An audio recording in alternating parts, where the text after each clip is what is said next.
Welcome, everybody, to Astrology Unplugged. I'm Rick DiClemente. This is Star Self Astrology. With me tonight, we want to welcome our wonderful guest astrologer from down under, Kesenya Moore. Welcome.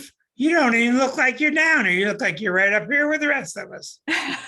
Well, if you were out in today's weather, you'd realize it is Australia and not America. It's freezing cold winter down here today. Oh, you're winter and we're getting into real hot. Yeah, I'm jealous. Real hot summer, yeah. Well, I nicknamed her Camo for a while. She said her kids liked that, so Camo kind of stuck. It's her Americanized nickname. My rapper name. Good to have you with us. It was about a year ago that you were on. I looked it up last June. Mm-hmm. Yeah, that's nice to have you back. And if you don't know Kesenya has quite a nice following on YouTube. She does a wide variety of astrology. She's just about equally talented with Western astrology as she is with Vedic. She knows lots of different types, and that's one thing I like about her. She doesn't swallow what's given to her. She thinks about it. She entertains lots of things, and she does lots of research, and it's quite impressive, really. See, when you get old like I do, I stick to Western and the hell with the other stuff. That's just how I go. So how you been? Really good. Thank you. Thank you for that beautiful introduction. I'm quite humbled. Thanks for that. Well, you are very good. Yeah, well, when you love something, when you're passionate about something, you just can't help but throw yourself into it, can you? Are you, this is a dumb question. Will you be totally astrology the rest of your life? That's the plan, unless the universe has some other design for me. Unless you become a shaman or something. Yes, yeah. No, but when I discovered astrology, it felt like coming home. It felt like I'd finally found myself. So that for me is a big indicator that it's pretty much this for life, I think. Well, yeah, I'm the same way, and that's pretty rare, really. Well, you've got the ability really strong. When did you get started? So it was funny. I was going through a divorce in around 2010, and I'd been raised in a very religious family where divorce was wrong, astrology was wrong, dancing was wrong, everything was wrong. Everything's wrong. Anyway, I was going through the divorce, and I thought, well, look, I've done everything right according to how I was raised, and yet my life is still falling apart. It's not working. It's not working, so there must be answers somewhere. And I thought, from now on, I'm just going to try everything before I make a judgment call on it. And I looked into astrology, and it just so happened I read an article in a magazine, a forecast for my sun sign, which is Leo, at the time when I was trying to get out of the marriage that I was in. And it said, if you can just hang on until July, your whole world is going to change.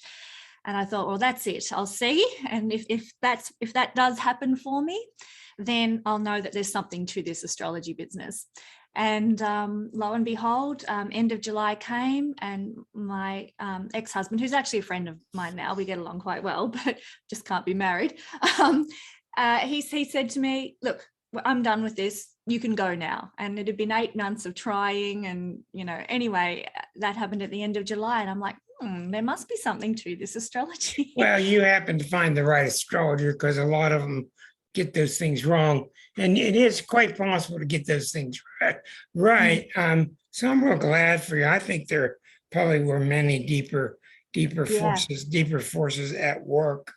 Absolutely. Yeah, it was a random little article, and it was not very deep, but it just happened to be the universe put it in my path when I needed it. Well, you're very broad-minded, I've found, and I really don't know anybody who is as broad as you are. You're just about experiment with anything just to see, is it really true, but you give it a fair shake. And I noticed your guests on your shows, they're on for a considerable amount of time. You give them a lot of airtime, and that's really admirable. Yeah, well, I'm very curious about all sorts of things. For those who are familiar with the work of Uranus in a chart, Uranus is with my moon. So I am very experimentative and I do like to explore all sorts of different avenues. And when I first decided that, well, there's something to this astrology stuff, I'm going to look into it, I went to the Theosophical Bookshop in Melbourne and asked for an astrology book, and they gave me Stephen Forrest's Inner Sky, which was my first dipping of my toe into things. And he was brilliant. Stephen's an amazing astrologer. And so I really dove in. Yeah, I dove into evolutionary astrology first, which answered so many questions for me. Well, you dove off the deep end right away. He's pretty present on Facebook too. Yeah. No, he's He'll wonderful. talk to you if you talk to him. Yeah, and I love his use of language when he communicates. He can really paint a picture well, and I rather like that. Following on from that, I wanted a mentor, and I was praying and asking the universe for an astrology mentor, because nobody in my community is into astrology, and I had lots of spiritual friends, but in Australia, it's really, really interesting. We're one of the only countries I know of that doesn't record people's times of birth. And I think it's made a big impact on our ability to get into astrology, because without a time of birth, you're lost. So we don't record it on birth certificates. A lot of hospital records aren't kept beyond 10 years. And so, you can't access it. It's quite awful, really. It is tough, yeah. So I was very fortunate in that my mother is a school teacher, and quite a pedantic one. And she won't be watching this, so it's okay. Hi, Mom.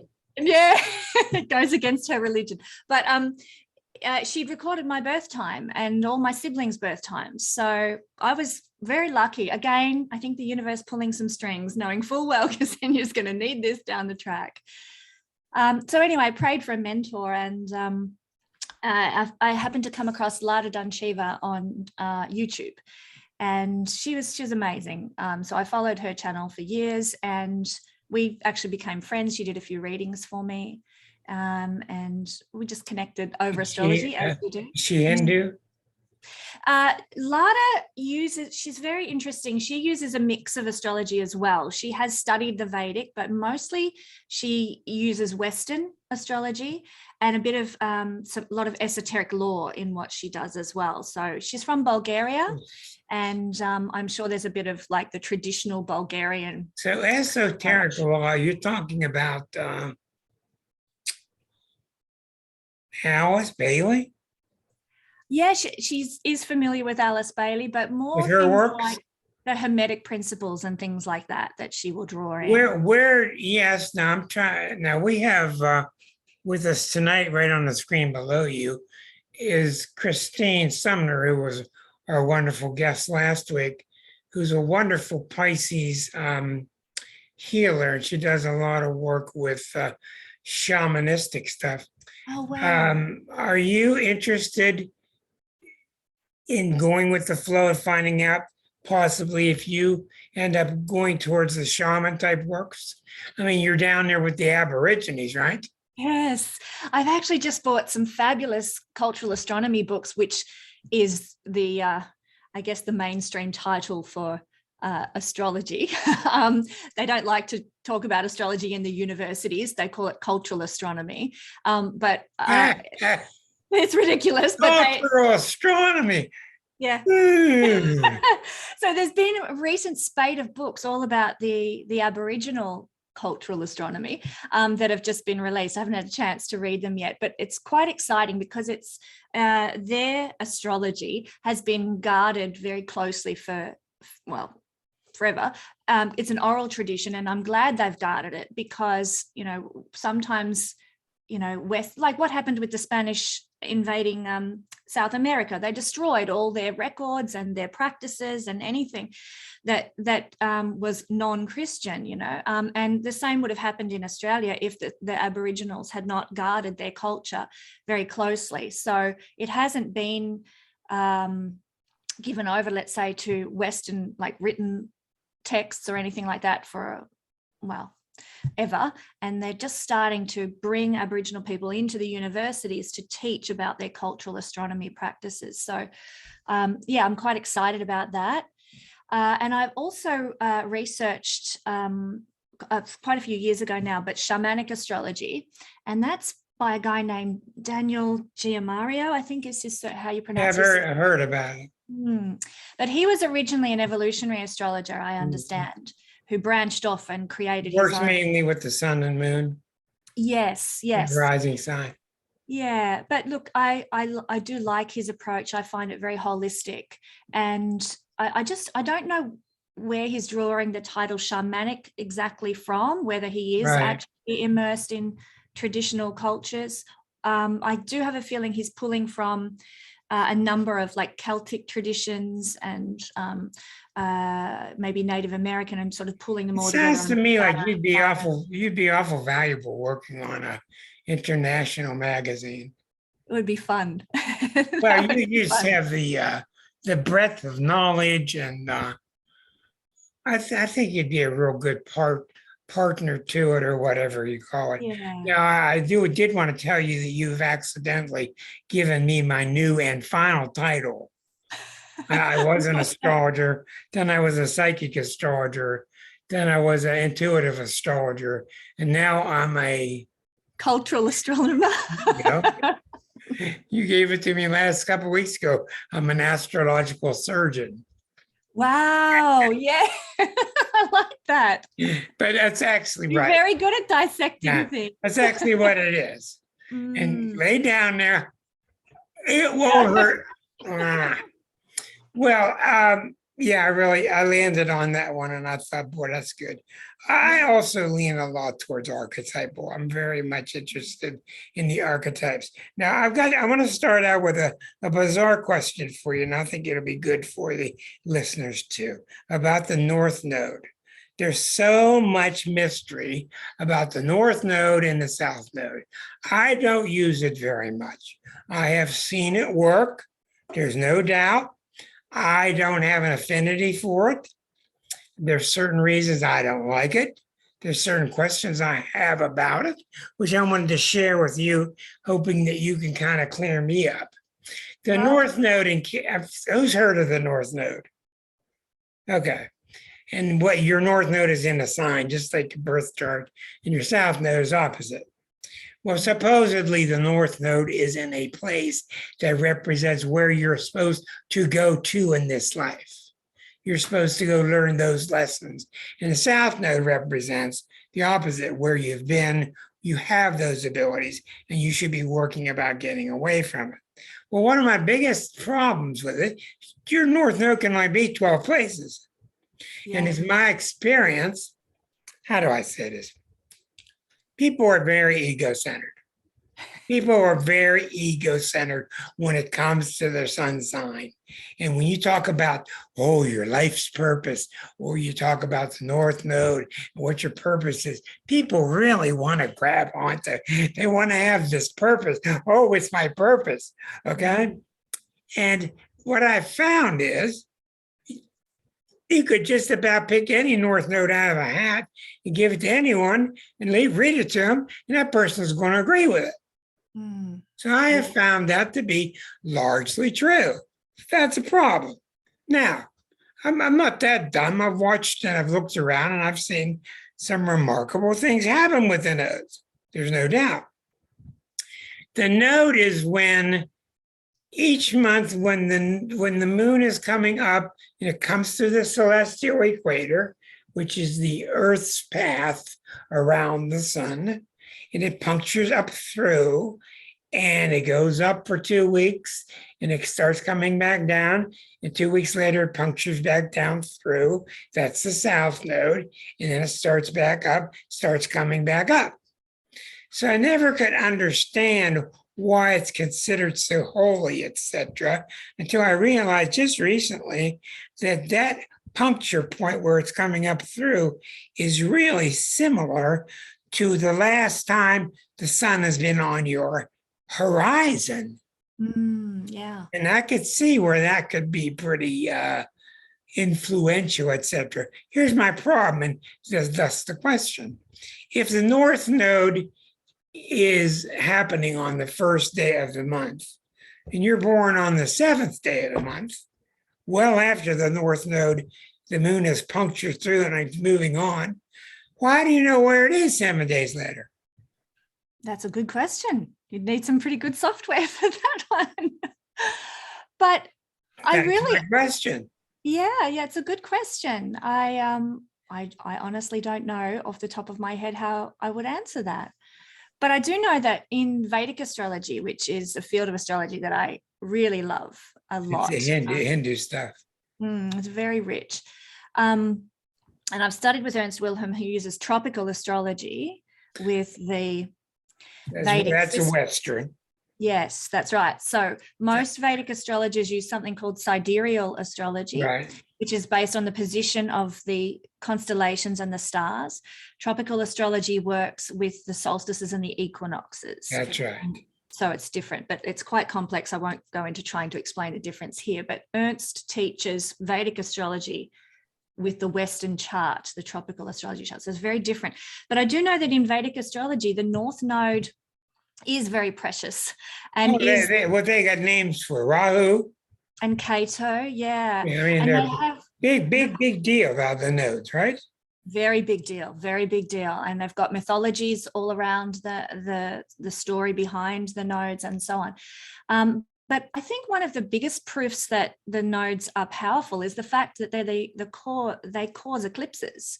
And we know in Western astrology that eclipses are it's like new moons and full moons on steroids. We get amplified results. Right. And so we know that they're amplifying points for a start. Yeah, I'm going to ask you about the one coming right on election day. I'm not looking forward to that one. We're talking about terrible. I a big one date out of the whole year in the U.S. chart, and she picked November 8th.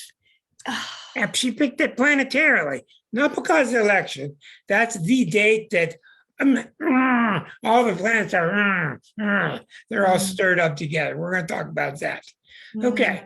So when I have dipped my fingers and toes into Vedic astrology, I have found that they're much more accurate about predictions.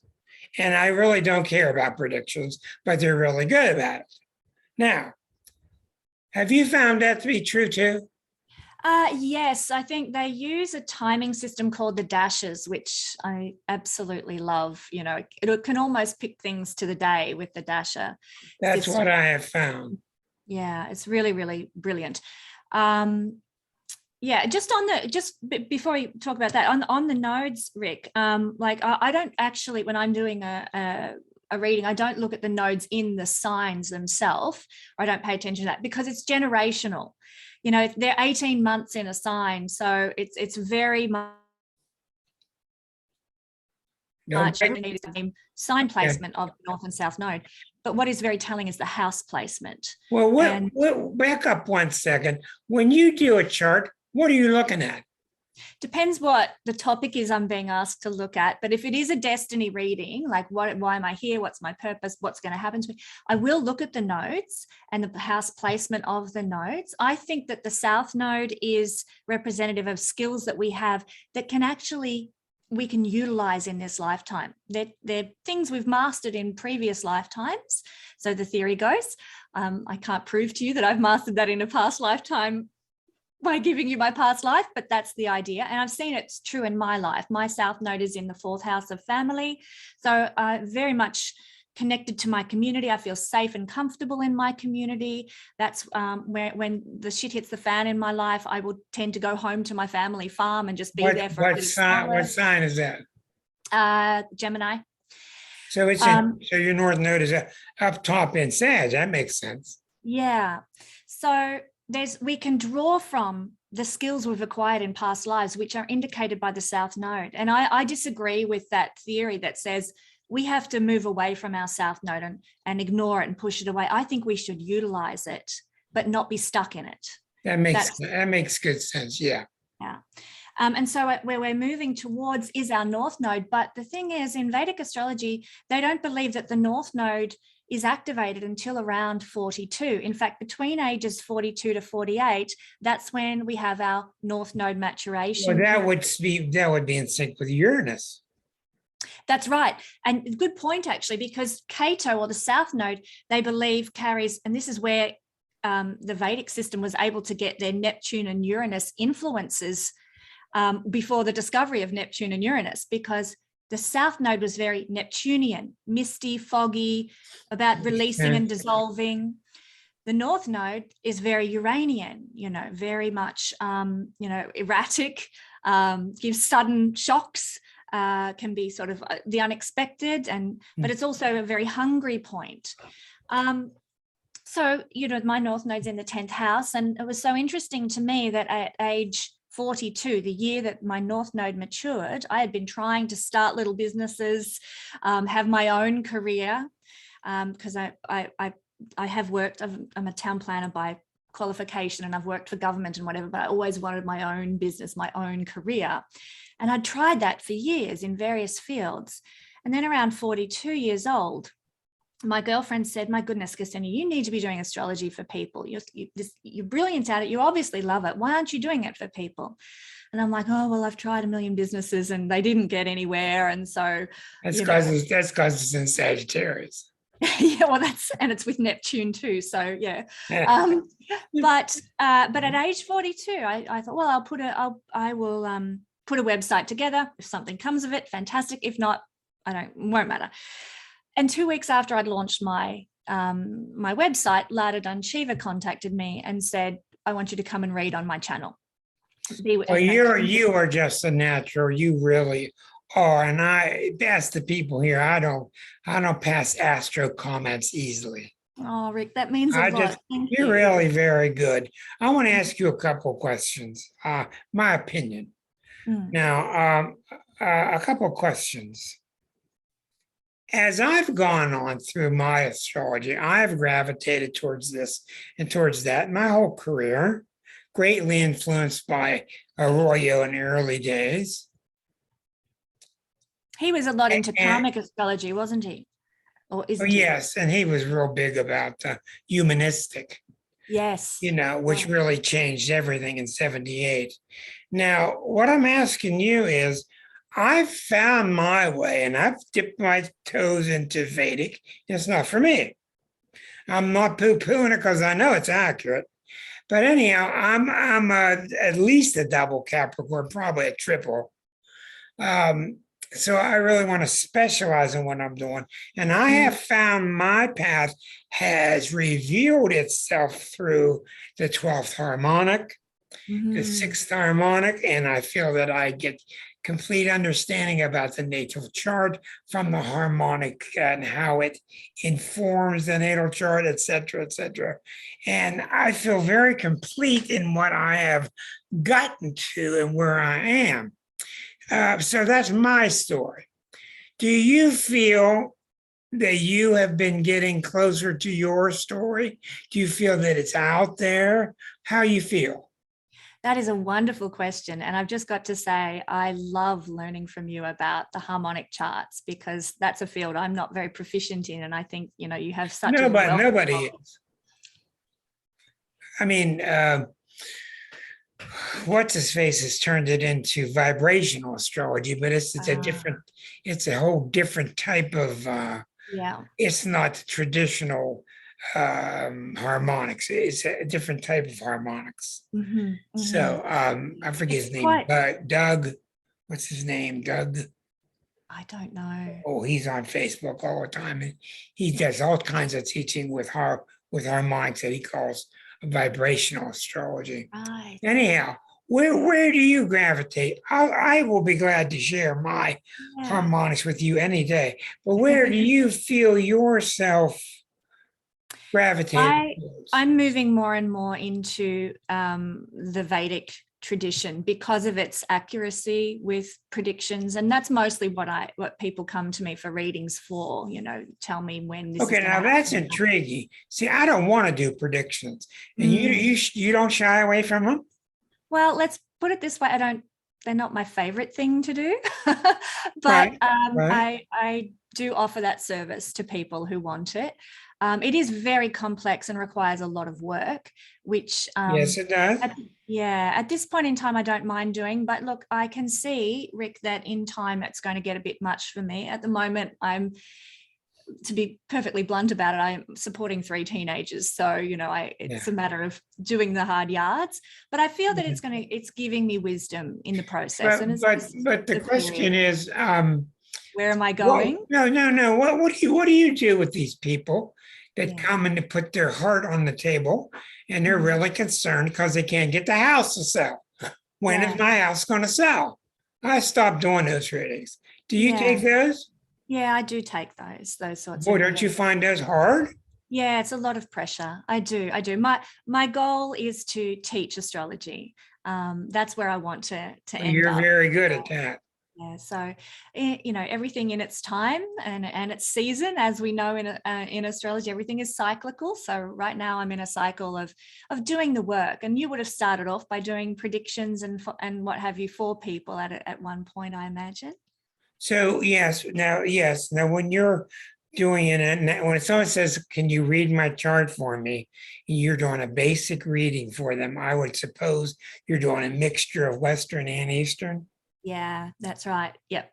Mostly with predictive stuff, it'll be using things like the dashes or a system called Ashtaka, which is a different type of calculation. So yes, they're using the dashes where you divide each sign up into 30 parts.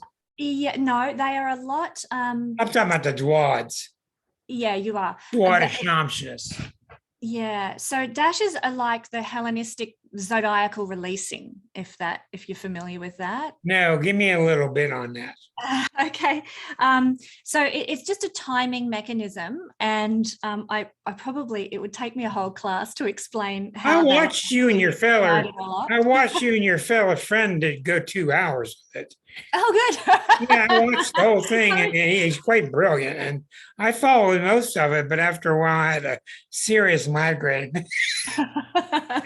Overwhelm, hey? Oh man, it got a little bit there at the end. Yeah. No, I mean, he's obviously brilliant, You're talking about David Warner Matheson? Yeah. Right. Yeah. Right. With his mythology, he's quite brilliant. Yeah. Yeah, really interesting. So if anyone who's watching, there's a couple of video interviews with David on my channel that you can check out. But as far as zodiacal releasing and dashes go, they're timing structures based on mathematical divisions. Look, I'm not all that familiar with the zodiacal releasing in the way that I am with the dasher system in the Vedic astrology. But the idea is that 120 years is the extent of our life. And within that, we divide up our life into certain seasons. I think it's based on the nakshatras, and that's the zodiacal constellations. So the period of Saturn that occurs in our life lasts 19 years. The period of Jupiter lasts 16 years.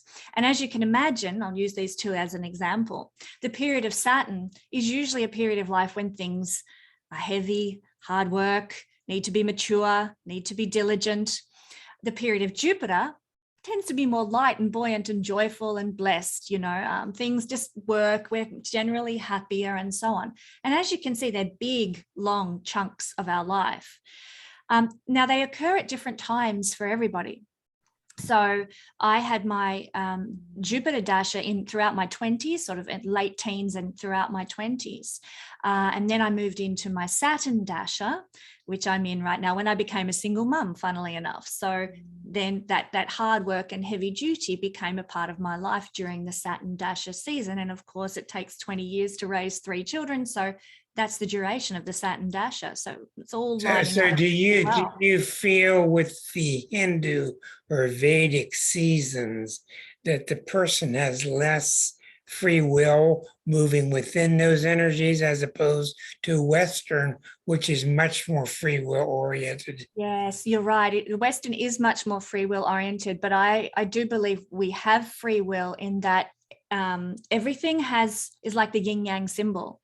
Everything in astrology, even a Saturn dasher has its shadow and light sides to it. Well, you can say what you want to, but obviously the Easterners are way ahead. They're way ahead with astrological thoughts. There's no doubt about it. And they well should be with the kind of research they've done for so long. Well, the reason that is because in the West, astrology was stamped out. by the church, and we won't go into, that's a whole other topic. And so we had a wonderful Western tradition of astrology. Ptolemy and all the philosophers in ancient Greek, like they were all versed in astrology. Hellenistic. Yes, brilliant, brilliant system. We're only just starting to rediscover that now, and it's coming back. But we've had 2,000 years where it was lost through, terrible circumstances. But that didn't happen in India. So they've had their tradition all this time, and yes, it's been sort of modified in, some out country place in India where it hasn't been touched for ages will have a different version of astrology to some more metropolitan, place where it's evolved. But generally, the basis of astrology in India has remained the same. So they've got a well-preserved tradition. And that's why Zodiacal releasing, which is a new Hellenistic, I say new, it's an old Hellenistic timing technique that is coming back into vogue now, because it's been rediscovered, and it's pretty much the same as the Dasha system, just using the two. Okay, so without me going into my story of Pluto squaring Eris, largely Eris, and somewhat Chiron, what is your explanation from your field of work of the 2021, 22, 23, what's ahead of us? What's your explanation planetarily of what's going on for about the last couple and what's ahead for the next couple? Use whatever graphics you feel inclined to. I will put the screen so that you can share it. Thank you. See if you have any problem with that. Yeah, well, I'll probably use my astro wheel for a bit if everyone's able to see that clearly. But yeah, I might switch to solar fire shortly. I agree with you, Rick, that the Eris-Pluto square is responsible for the utter craziness unfolding on the world at the moment. Because, well, for example, I'm going to talk shortly about the Saturn-Uranus square that occurred all last year. And yes, that was responsible for a lot of the upheaval and the tensions. And that's the one, if I may interrupt, that's the one that Richard Tarnas just goes on and on and on and on about, that Saturn-Uranus square. And I think that there's more to it than just that one. I absolutely agree, because we have a Saturn-Uranus connection, hard aspect, pretty much every 11 years. So it's not a rare occurrence to have a Saturn-Uranus square. So it can't be just that. And, it can't be just an eclipse, and it can't be, there's so much more to it. But this Pluto Eris square does not occur on a regular basis. Exactly. What we're looking at in front of you is that's the Saturn there, and that's the Uranus there. Is my arrow showing up on your screen? No. Okay, perhaps you could point out how Uranus is in Taurus. Sure. Behind you, square to Saturn. Yeah. So here, this is the chart pretty much from roughly, well, here's the full moon that's occurring next week. But so it's pretty much the rest of July is roughly this. Saturn on what date is it? On the 1st of October to the 12th of October will be at 18 degrees of Aquarius, making a square aspect to Uranus at 18 degrees here in Taurus. And this has happened 3 times throughout 2021. Right. This square is going to happen it's not going to be exact to the minute, but it will be by degree. And it's the 4th connection. And it is extremely rare to have 4 hits, if you like. Right. 3 is common, 4 is rare. So it's like this is the last hurrah of this aspect. It's very interesting, actually, because we're wrapping up a cycle that began in 1988 with this. And that was when we had the Uranus-Saturn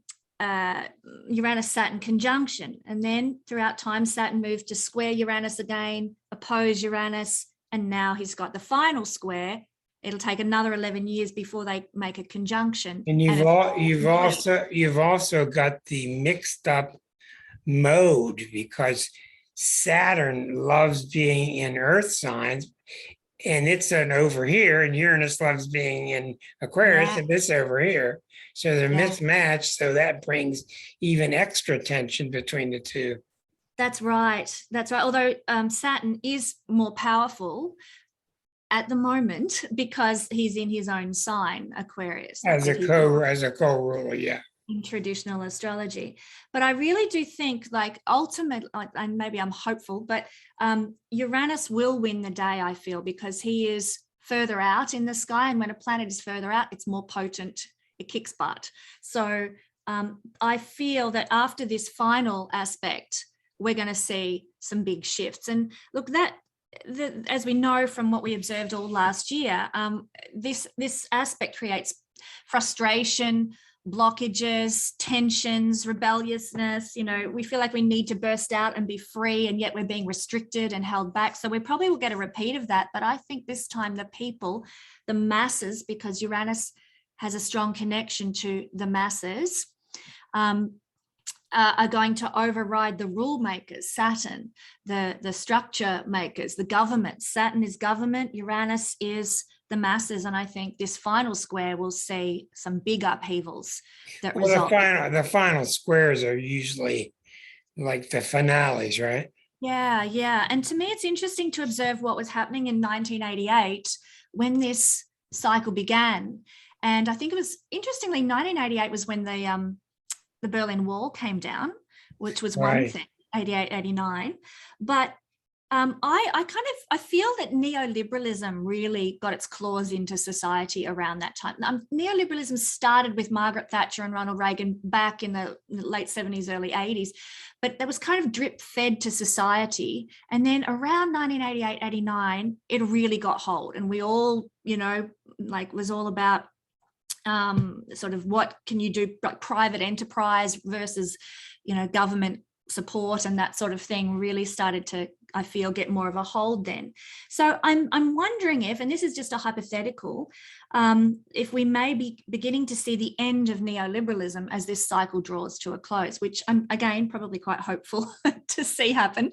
Neoliberalism as a political movement has really destroyed rural Australia, and I know it has done that in America. How has it hurt? May I ask? I'm ignorant of Australia. Yeah. How has it hurt Australia? Lots of deregulation of certain industries, centralization. So we used to have in Australia, we used to have localized governance.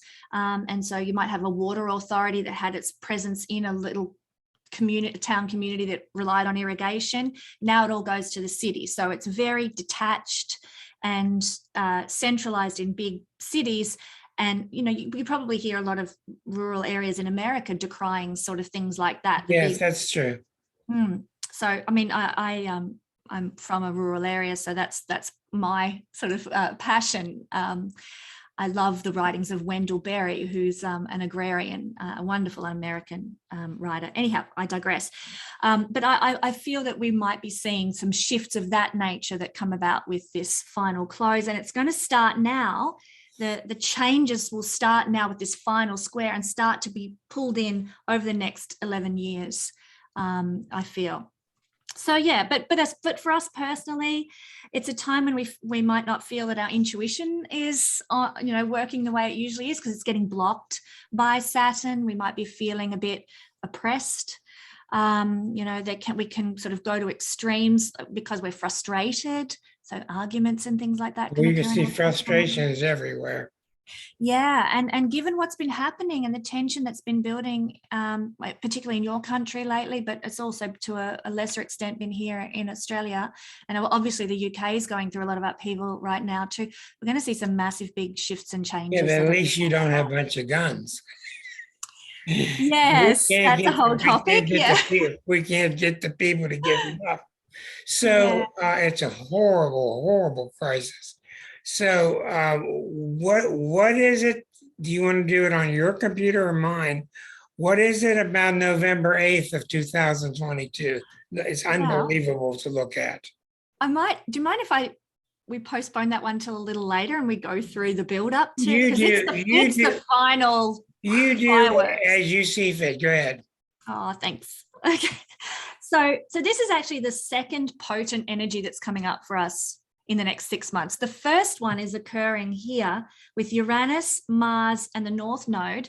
This is occurring on the 1st and 2nd of August. So it's quite soon that we're going to be heading into this energy, which is happening again at 18 degrees. So it's 18 degrees that this square is going to be occurring in October, and 18 degrees of the conjunction of these three that's happening at the end of this month. Now, this hasn't occurred. We haven't had this type of conjunction occur in Taurus since 300 BC rather. So it again is very, very rare.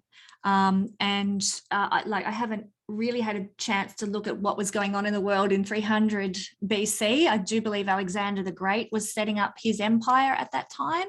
But aside from that, I probably couldn't go into a great deal of detail. It would be worth looking at that though, because you know what, that's the beauty of astrology. It's you can look at history and get an idea of, well, that happened then.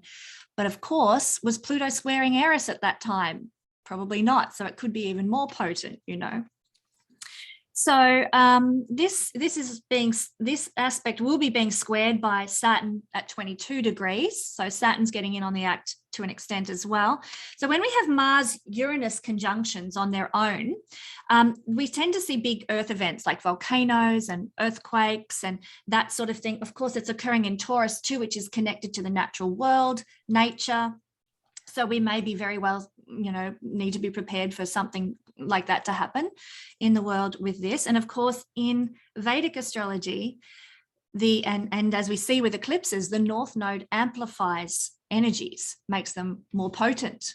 And the North Node is considered to be somewhat toxic as well. So we may very well be seeing some quite large world events, earth events occurring. So that's one way this can manifest. But the other way is Uranus is sudden changes, sudden redirectionings, and Mars is a very quick energy, fast energy. So the changes that are going to happen because of this will happen quickly and fast.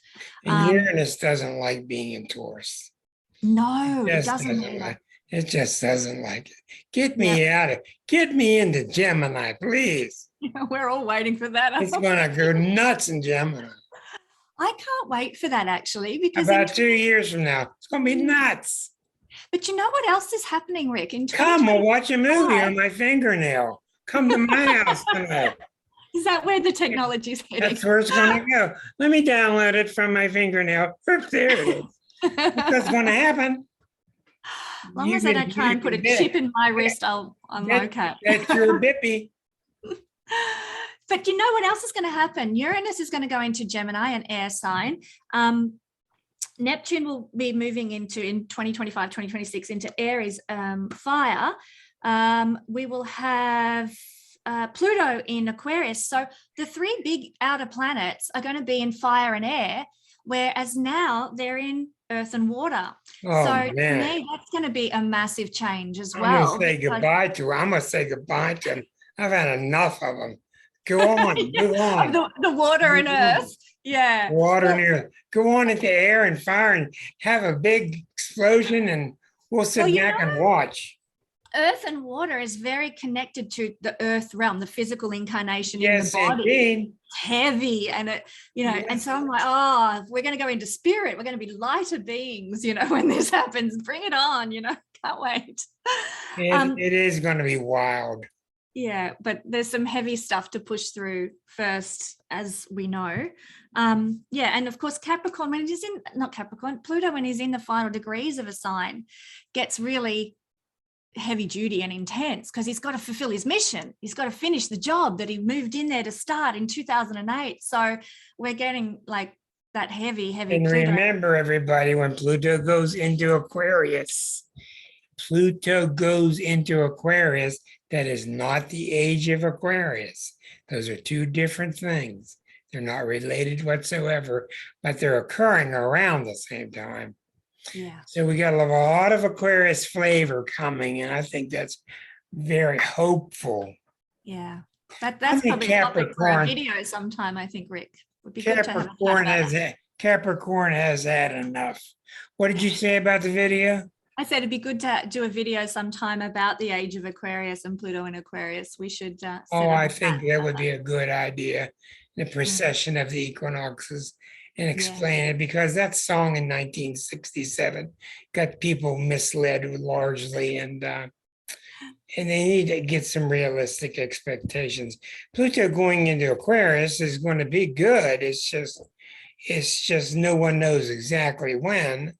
I'm sorry, the age of Aquarius is going to be good. No one knows exactly when, but hopefully that will mark a time when we're all starting to learn to do this weird thing called living together.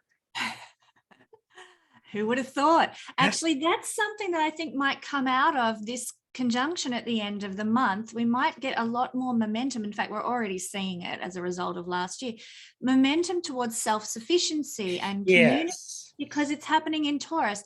And Uranus, which is going to be amplified by being with the North Node in conjunction, which it does, it sort of does every, I think it's, how often do they conjunct? It's every, no, it's gone. Sorry, the actual timing of the conjunction of Uranus and the North Node. I think it's every 46 years in the sign of Taurus. I think it was the 1930s was a time when they conjuncted in Taurus. Anyway, forgive me, that's not coming to my head right now.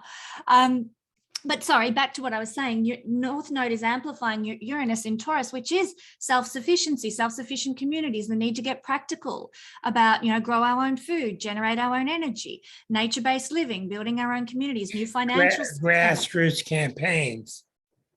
Yes, exactly that. So I'm excited about that, because I think this new way of living and achieving security in our lives is needed. Look at the upheaval we've had. It's time. So I think that the outcome of this could actually be positive, but it's going to come with a lot of upheaval. It's going to come with time, but what people need to see now when they do an about face and they look back to 2007 is the structures are gone now. The structures right. we really found out we really should not have had any faith in them. We found out we don't have any faith in them. We found out they're falling apart. Only the very few are standing. We're not sure at all about how to replace them. We're starting to see that you can't even talk about them until you get your head straight, until you get your new mission statement stated clearly.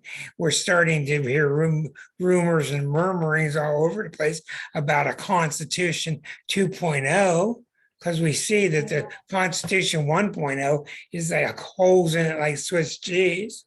Yeah. So we're seeing what the biggest thing just happened in America, which was our final straw. We're finding out that the Supreme Court, the law of the land, has become, let's just say, shaky. So everything's up for grabs. Yeah, and that Pluto return for you guys has been pretty nasty. You've still got one. We're not only having a Pluto return, we're going through Neptune opposite Neptune. Oh, wow. As a country. Wow, that's really a lot like a country midlife crisis, isn't it? That's like times 3. Yeah. Yeah, it's a big time crisis where we're finding out we're not what we thought we were. Okay, so what were we? And we have to kind of reinvent ourselves. And that's not easy when you're looked to as the leader of the world, whether that's true or not. You very much have been, that's for sure. And yeah, so it's really hairy times. I think this particular combo is going to ask us all to be more heroic at this time. And it's really interesting that, Saturn is forming what we would call a skipped step in astrology, which means it's making a square to the nodes. And when that happens, we're being asked to be collectively stoic and enduring, and we sort of do great works to overcome tremendous challenge. That's in evolutionary astrology, the message of a Saturn skipped step. So yeah, we're being asked to step up, to level up, to mature really through this Grow time. up, that's right. And just on that South Node point, what's interesting to me is that it's in Scorpio. So I feel like, the South Node is to dissolve things away. And we saw that happen. Like Sagittarius is international travel. Well, when the South Node was in Sagittarius, we weren't able to travel internationally, which was very frustrating. But now it's in the sign of Scorpio. And what Scorpio is, secret hidden agendas. It's about power. No more sex in the USA. Damn it. I won't be coming to the US. Oh my God. Doggone it. By the way, what sign is Australia? We are an Aries rising. We have a stellium in Sagittarius, the 9th house. What is your sun sign? I can't remember off the top of my head. I think we might be a Sagittarius sun. I'd have to, if you want to. No, that's okay. I was just casual. I can look it up. Yeah, I would love to have more time to research mundane astrology. For those who don't know, mundane astrology is the world events and looking at countries and things like that. At the moment I don't have time, but that's one of my ambitions to sort of move. You don't tell me you're busy, huh? We all are busy, don't we? I watch you every day. You put out something new on Facebook. Yeah. It takes a lot of work. Yeah, it does. But when you love it and you're obsessive. Well, and also I can tell a lot of people depend on you. They don't really know how to discern all this. And they look to you and they go, oh, Kesenya said it, so it's okay. Yeah, that puts a lot of pressure on me when you put it like that. You're right, it does. But yeah, I like teaching people astrology, as I said earlier, is one of my passions. I feel that, I can tell you so many things. And you said before with how you discovered astrology, somebody did a reading for you and it was actually quite wrong. I think we do better when we learn astrology ourselves and develop this skill ourselves, teach a man to fish and he'll have food for a lifetime. Teach a man astrology and he can, manage his life so much clearer. Plus, it's so crazy. It's so rich that there are 7 billion tributaries to it. And they're all valid. I can't even explain it. My work with harmonics, I'll bet on it. Your work with the Vedic, we can bet on that. There's just so many things. Yeah. And boy, I have a lot of people might not know this, but people will call me and they'll say, hey, Rick, I got this deal. This guy offered me this deal on the web for $2,000 a year. He's going to give me this and this and this and this. And I get his chart and I get his offer and I look him up and I go, save your money. Because they get their hooks into them. But I don't do that with everybody, but you got to be careful because you can see by watching Kesenya, it's a lot of work. Yeah, if you're going to be good at something, and you have to have a lot of character. Yeah, you do. But Stephen Forrest, though, says that you can actually do very good astrology with the basics. And I do think he's right. Yes, you as can. As long as you're not trying to, do big complex stuff. You could read somebody's chart and say, oh, your sun is in Cancer. It means That's exactly right. That's exactly right. Yeah. And the good thing about astrology is we never stop learning, never, ever. And it's a lifelong thing, as you've found. 44 years, and I feel like I'm just starting. Yeah. It's unbelievable. I love that. Yeah.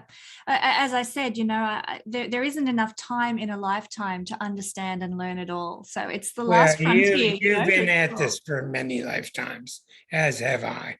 I'm certain of that. So what's next with your story on your wheel? So on my wheel, these are the keys coming up in the next little bit. And probably I would just suggest the way to cope with it would be to stay open-minded, patient and flexible. Don't try to force change. Be patient and wait for the changes to come because they are coming. We've just got to endure. We've just got to be stoic.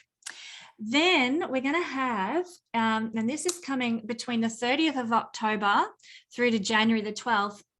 This little fella, Mars here, is going to be retrograding through Gemini.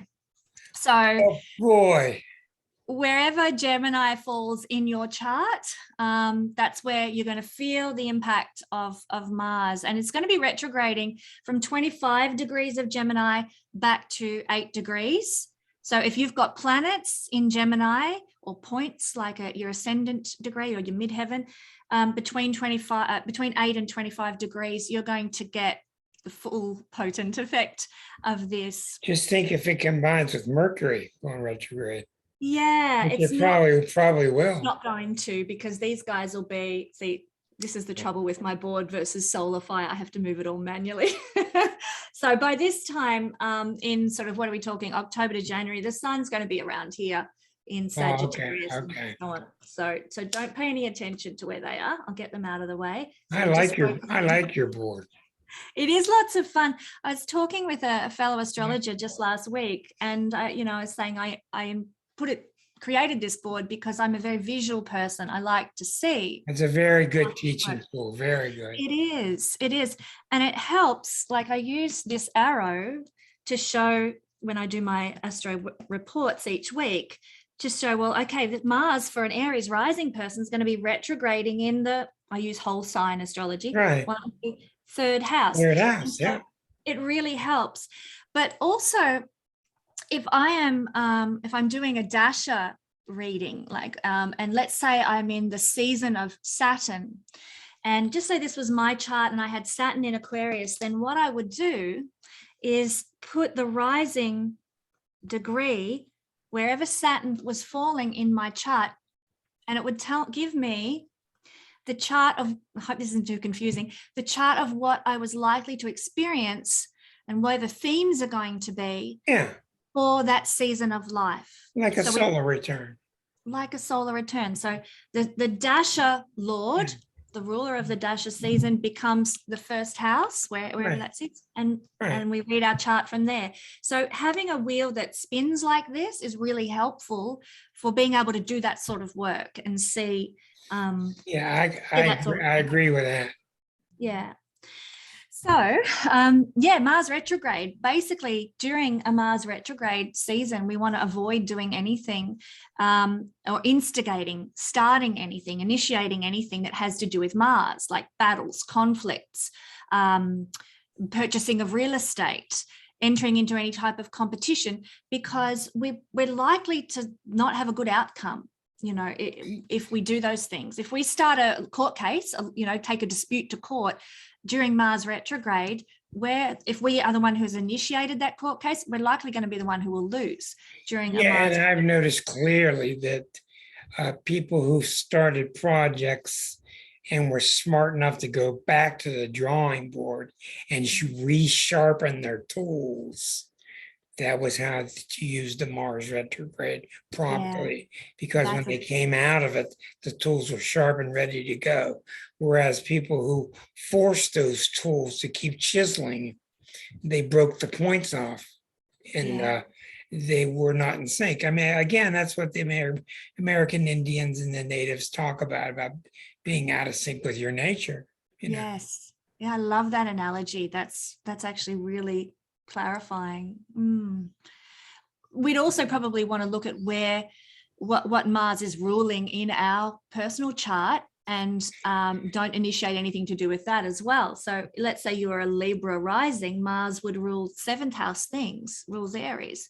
So you wouldn't want to initiate, like, get engaged. You wouldn't want to get married. You wouldn't want to sign a contract. Again, do any sort of legal work, because they're 7th house related affairs. Don't start a law firm. Yeah, don't start a law firm. Exactly. So that's another thing. You need to know your chart. And this is why I'm so passionate about teaching, because if people know their charts, they can work with this so much better. They don't need me to be always telling them. Well, that's why you got to go slow and a piece at a time, and a piece at a time. It's a lot to swallow. Yeah, it is. A lot of stuff. Yep. And of course, depending on where Mars is retrograding in the chart can be where things are going to move very slowly because Mars is going backwards. He's the fast, quick sprinter of the horoscope and he's running backwards. So things are going to not move as fast wherever Mars happens to be retrograding. Plus, he causes a lot of trouble. Hold on. It does. Okay. Now, have you been to the US? I've been to the US. I was just saying, my ex-husband was an Elvis impersonator and he won a trip to Las Vegas. No, to Memphis. So we went to Memphis and we went to Graceland. Yeah, we went to Graceland and he competed in a competition, another Elvis competition in Tupelo, which was quite a privilege to be in Elvis's Wow, hometown. that is far out. Yeah, it was fun. Good times. That was in my Jupiter Dasher when things were fun and joyful doing that sort of thing. It was great. And I've been to what's Detroit the capital of? Detroit's in Michigan. Michigan. Yeah, I just sneaked over the Canadian border into Michigan at one other time. But that's the only time I've been to the States. So I have to come and do the West Coast. So are we ready to spin forward to the scary let's go scary November? now. Do you want it on my chart? Yes, that's actually we'll do that. Yeah. Hold on one moment. Yeah, because it'll show up better with the just give me a second. Yep. We're going to look at November 8th, May as well. Let's take a look at election.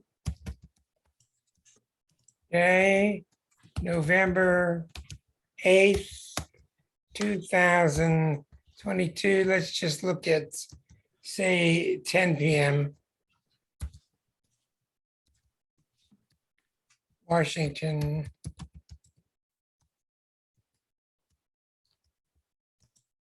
Okay, so this is the eclipse.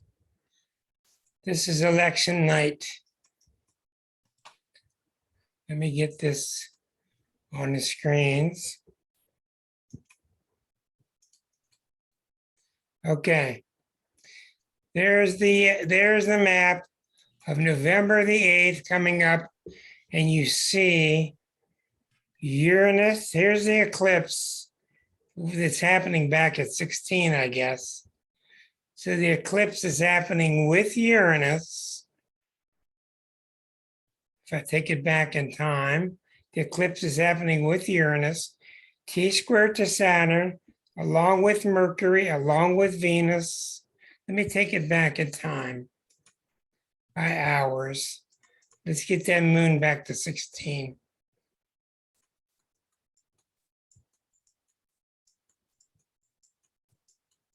Okay, so around there, Kesenya, around there, the eclipse, the sun and moon, Uranus are all lined up. Sun, Uranus, Venus, Mercury, and Saturn.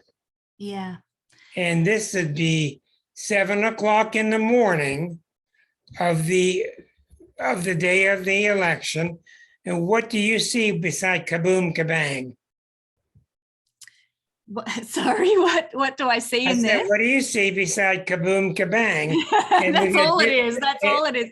And Jupiter, Neptune together in Pisces. Yes, they are. They are. But I think like one thing I don't like about this, apart from everything you've just described, is that both Mercury and Venus combust.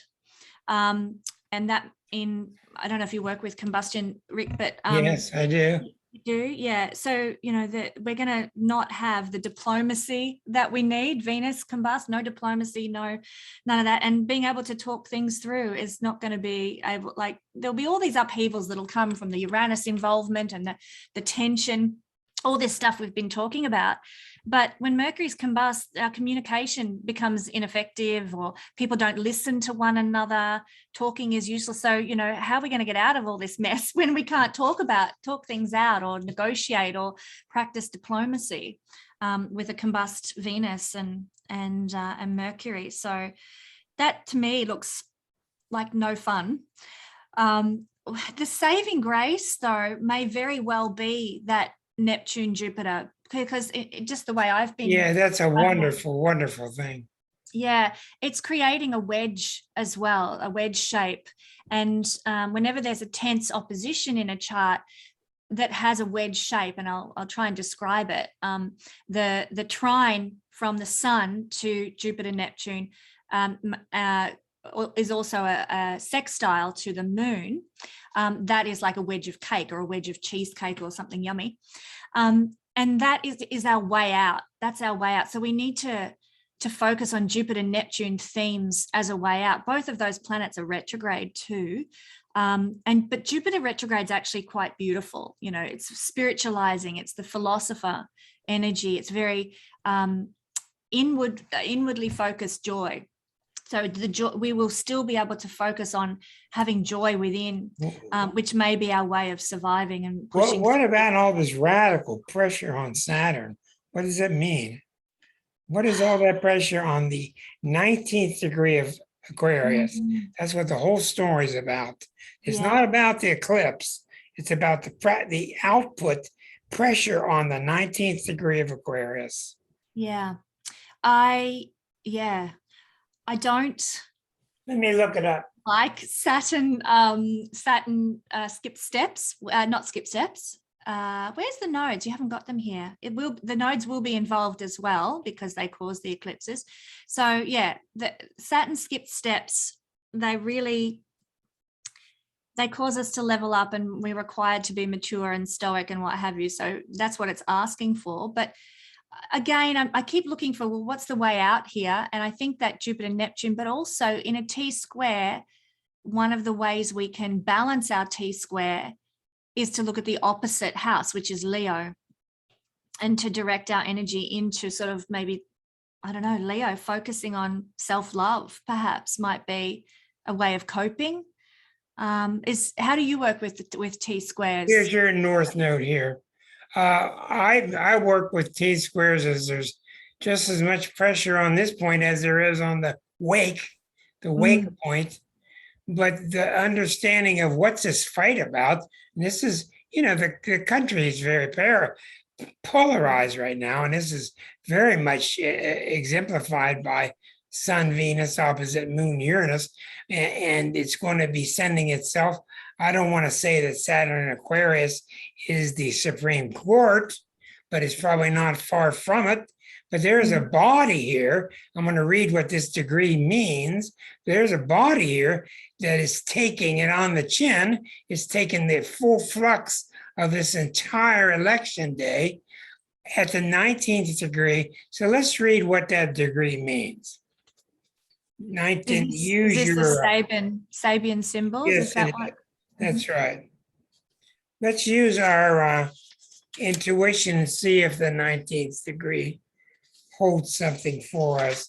The vision is a forest fire is being subdued by the use of water, chemicals, and sheer muscular energy. The skill and courage necessary to bring under control destructive potential of careless and karmic visitations.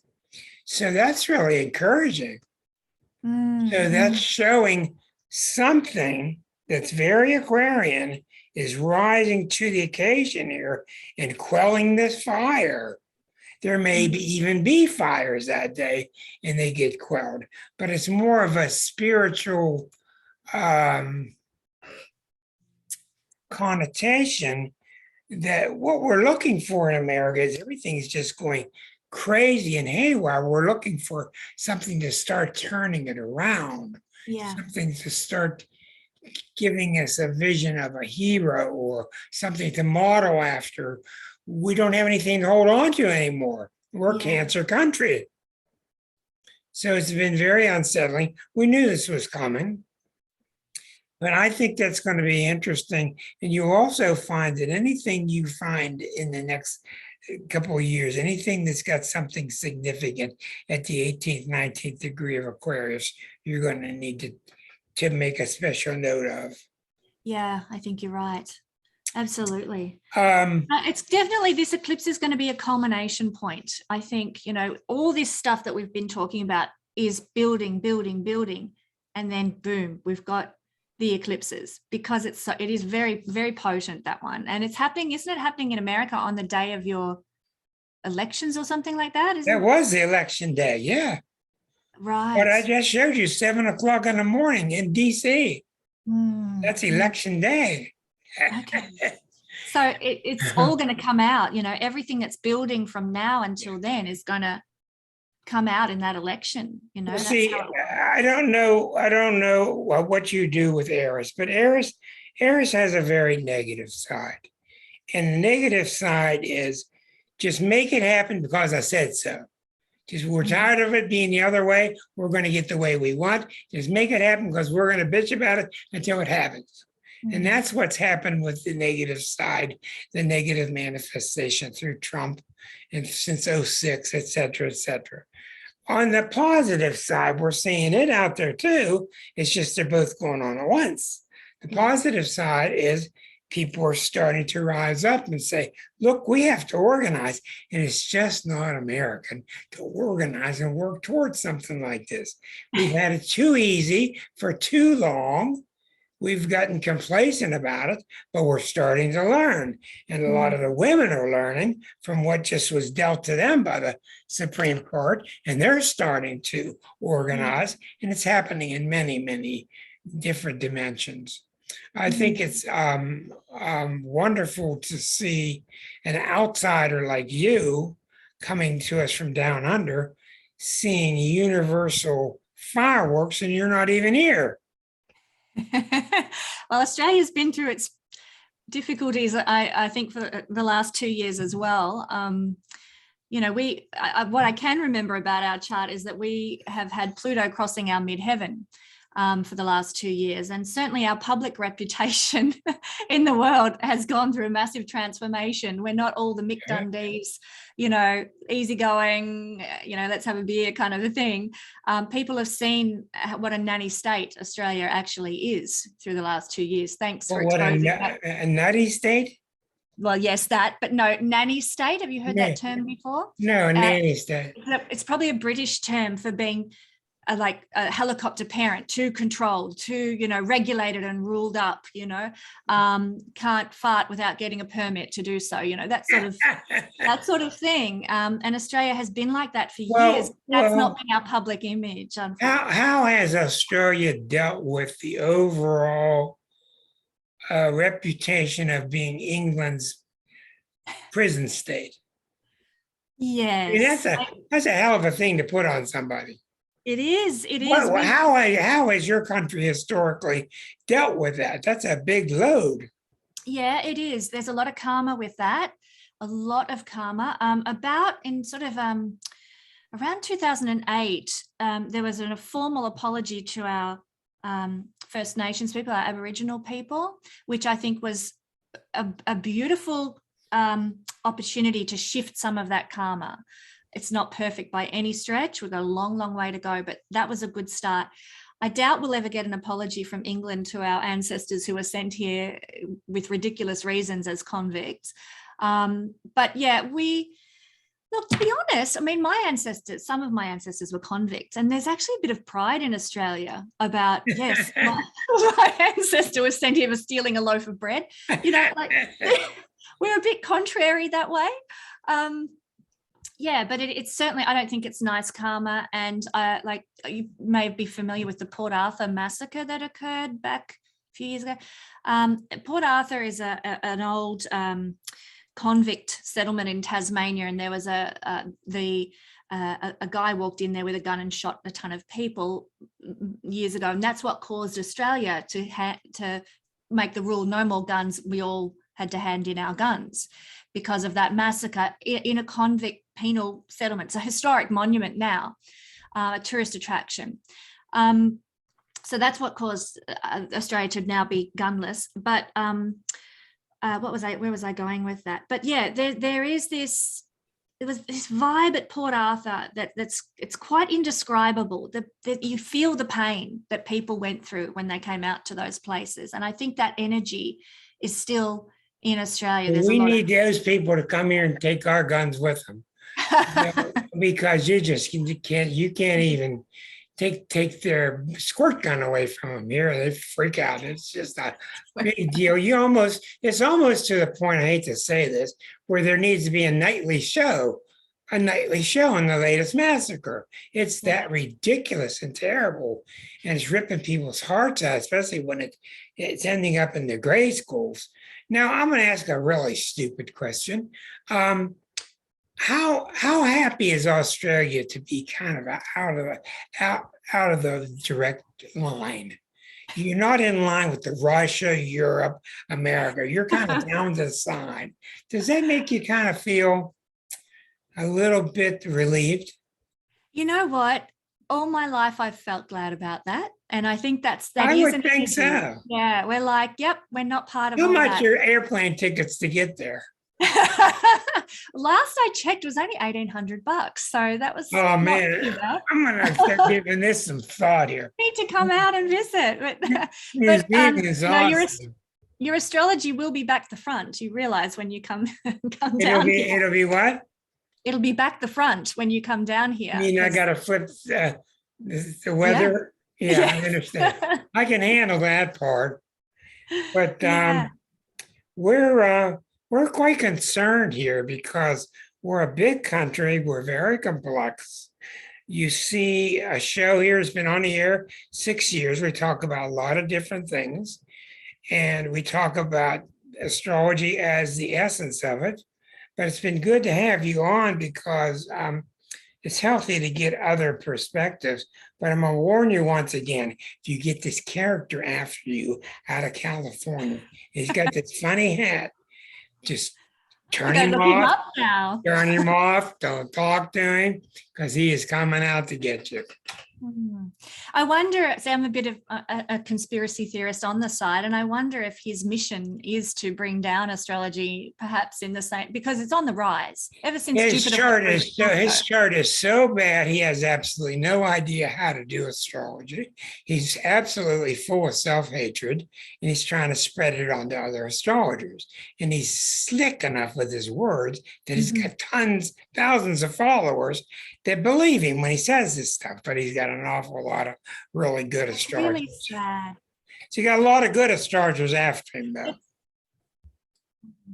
That's really sad because, you know, astrology has been so maligned out there in the world. I mean, in Australia, you know, it's just, I don't know if it's the same in the US, but you are looked down upon. You know, I hesitate to tell people what I do for a living. I don't have any problem at all. I just tell them I'm an astrologer, and they, you know what they do? The ones that they just don't give me trouble, and the ones that do are the first ones that want a reading. That's true. That's true. They just say, "What do you do?" I say, "I'm a full-time astrologer." Well, I am getting more in my power with that now, which That's is exactly. Stand your ground, say it with a big smile, and they'll say, "Oh, I got a guy, a relative who loves to look at the stars." I said, "No, that's astronomy. It's not astrology." But it has been so maligned for so long, and the church has been a big part of that. And so it makes me really sad when there's somebody else out there who's, again, making it a laughing stock or making it ridiculous. Well, we got to just stand up to it. Yeah, but it is so powerful and just such a beautiful ancient art. It's a gift from the gods to us to be able to understand the language of the heavens. Why would we not want to pursue this? Well, it is. You're exactly right. It is just wonderful. I'll be very anxious to see where you're going next. And I don't think there's any way of knowing where that is. What are you going to do next? Because you're so broad. Yeah, we'll see. We'll see. More of the same at the moment is the agenda. One thing, Rick, I would love to do, and when I do, you will have to come and lecture there for me. I'd love to host some retreats. That would be wonderful to be able to have a group of people together who are passionate about astrology, to sit out under the stars at night and share knowledge and wisdom. So you coming? Great. I'll be there. I'm really pretty easy. Excellent. Excellent. Just say when and where, and you're certainly welcome back on any time you want to come. And if you want to do some things collaboratively, like where we put our heads together on certain specific issues, I'd love to do that too, because I'm really for people who come on, then they're very kind, and that's you. And people that are very understandable, and that's you. And people who are they're not astrological snobs, and that's you. Because you can talk it to the layperson in a way that they can understand it. So you're always welcome here anytime that you'd like to visit. Thank you, Rick. Well, I would love to chat Age of Aquarius, Pluto in Aquarius with you Okay. sometime. So maybe we can set that up. Okay, And if maybe anyone can- has suggestions, perhaps for topics, then that would be great too. Okay, we can look at that in 2023. Well, thank you for appearing with us tonight. You've been a gas as usual. You got me a million ideas to think about. And we really like having you on. Thank you. It's a pleasure. I've enjoyed it very much, Rick. Allow people to unmute themselves. Yes. Okay, everybody say good night. Thank you. I will be. Kesenya. Good I'll be night. putting. Thank you. I'll be Thank putting you. this up on you. later tonight. This will be on my YouTube channel, so you can link directly to it. Or if you need me to send it to you, I'll send it to you either way. Okay. And I got to get you unmuted. Yeah. Thank you. So I'll send it to you, or you can link right to it. Okay. Thank you, Yeah. YouTubers, for being with us tonight. Next week, boring old me going back to just astrology. So thanks again, Kesenya. Thank you, Rick. Thanks, Thank you, Kesenya. everybody. Thank you, Rick. Good night, You're everyone. Bye-bye. awesome, Bye. Kesenya. Everyone. Good Thank day. you. Bye-bye.